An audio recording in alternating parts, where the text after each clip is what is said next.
Reel എപ്പോൾ നോക്കിയാലും reel കണ്ടുകൊണ്ടിരിക്കല ഈ മമ്മയുടെ പണി. അതും കേക്കിൻ്റെ റീലായിരിക്കും. ബെഡിലിരിക്കുമ്പോൾ റീല്, കഴിച്ചുകൊണ്ടിരിക്കുമ്പോൾ റീല്, പണിയെടുത്തുകൊണ്ടിരിക്കുമ്പോൾ റീല്.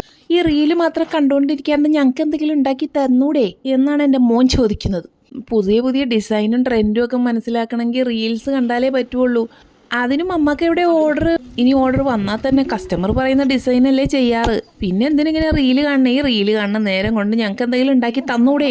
എന്നാൽ പിന്നെ ഉള്ള സാധനങ്ങൾ തട്ടിക്കൂട്ടി ഒരു ഡെസേർട്ട് ഉണ്ടാക്കാമെന്ന് വിചാരിച്ചു. അങ്ങനെയാണ് ഈ ബിസ്കോഫ് മിൽക്ക് കേക്ക് ഉണ്ടാകുന്നത്. ആദ്യം നമ്മൾ സ്പഞ്ച് വെക്കണം, പിന്നെ മിൽക്ക് സോക്കിംഗ് ചെയ്യണം. മിൽക്കിൽ കുറച്ച് ബിസ്കോഫ് സ്പ്രെഡൊക്കെ ചേർത്തിട്ടുണ്ടേ. അതിന് മുകളിൽ ബിസ്കോഫ് സ്പ്രെഡ് ചേർത്ത ക്രീമും ഏറ്റവും ടോപ്പിലായിട്ട് ബിസ്കോഫ് സ്പ്രെഡും അങ്ങോട്ട് തേച്ച് കൊടുത്തിട്ട് ബിസ്കോഫ് ബിസ്ക്കറ്റും വെച്ച് ഒരു 6 മണിക്കൂർ സെറ്റ് ചെയ്യാനായിട്ട് ഫ്രിഡ്ജിൽ വെക്കുക. അത് കഴിഞ്ഞ് ഇങ്ങോട്ട് എടുക്കുമ്പോൾ ഉണ്ടല്ലോ എൻ്റെ സാറേ, ചുറ്റുള്ളതൊന്നും കാണാൻ പറ്റില്ല എന്ന് പറയണ പോലെ അപാര ടേസ്റ്റ് ആയിരുന്നു ഈ സാധനത്തിന്. പെട്ടെന്ന് ഉണ്ടാക്കാൻ പറ്റിയ നല്ലൊരു ഡെസേർട്ടാണിത്. അപ്പം എല്ലാവരും ട്രൈ ചെയ്ത് നോക്കണം. ഫോളോ ചെയ്യാൻ മറക്കല്ലേ.